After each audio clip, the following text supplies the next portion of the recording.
Freight corridor के virtual उद्घाटन समारोह का किया बहिष्कार। वीरेंद्र सिंह सांसद चंदौली। वाराणसी। प्रधानमंत्री के द्वारा गरीबों के जमीनों को जबरदस्ती हड़पने के विरोध में कल फ्रेट कॉरिडोर के वर्चुअल उद्घाटन समारोह का बहिष्कार किया।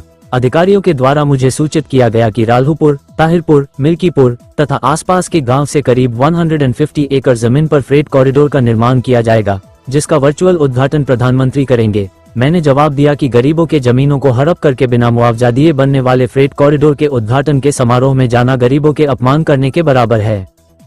देखिए, कल प्रधानमंत्री जी की तरफ से एक निमंत्रण आया कि माननीय प्रधानमंत्री जी अपना सपना पूरा करने के लिए फ्रेट कॉरिडोर का वर्चुअल उद्घाटन कर रहे हैं। मैं लगातार उसका विरोध कर रहा हूं। मैंने सदन के अंदर विरोध किया, सदन के बाहर विरोध किया, क्योंकि वह 0.01% भी सफल नहीं है, क्योंकि गंगा नदी में पानी नहीं रहता। किसानों तक को पानी जब उनकी आवश्यकताओं के अनुसार पंप कैनाल के जरिए नहीं मिल पाता, क्योंकि उतना पानी उपलब्ध नहीं होता।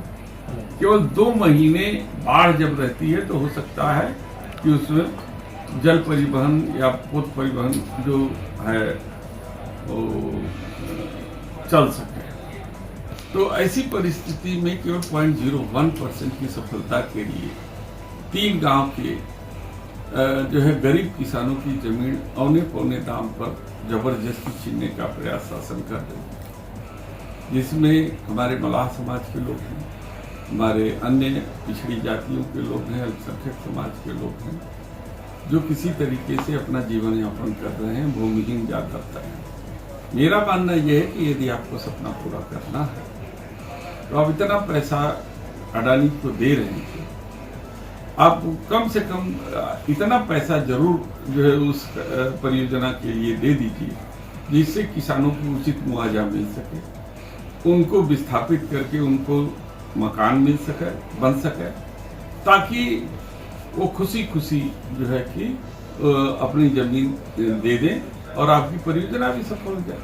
लेकिन पता नहीं क्या है कि किसानों को, गरीबों को पैसा देने में यह सरकार इतनी कंजूसी करती है, जबकि देश के बड़े उद्योगपतियों को पैसा देने में उनके हाथ पूरे खुले रहते हैं। जब ये सरकार बनी थी इस देश में तो देश के अंतिम व्यक्ति की तकलीफों को ध्यान में रख करके कल्याणकारी राज्य बना था और उस पर सारी योजनाएं बनी थी। लेकिन आज उल्टा ही है, देश के सबसे बड़े व्यक्ति के जो है कि परिस्थितियों को देख करके उनके कल्याण के लिए सारी परियोजनाएं बनती है। इसलिए हम समाजवादी होने के नाते हम किसानों के साथ खड़े हैं और विरोध किए। आज शाम को प्रधानमंत्री मन की बात को संबोधित करने वाले हैं, किस तरह से देखते हैं? मैंने कहा कि बहुत हो चुकी मन की बात, अब सुनिए प्रधानमंत्री जी जन की बात। तो जन की बात यदि आप सुनेंगे तो देश का कल्याण होगा। अब जनता उब गई है, इसलिए अब रेडियो पर न करके टीवी पर चेहरे के साथ मन की बात करने जा रहे हैं। अभी डिप्टी सीएम कल आए थे ब्रजेश पाठक, उन्होंने अखिलेश यादव को टारगेट करके कुछ कहा है, तो आपकी राय क्या है? मैंने पहले भी एक चैनल में इंटरव्यू में कहा था कि ब्रजेश पाठक जी जब बहुजन समाज पार्टी में थे तो इसी भारतीय जनता पार्टी को बहुत अवसर देते थे, गालियां देते और फिर उसी में चले गए।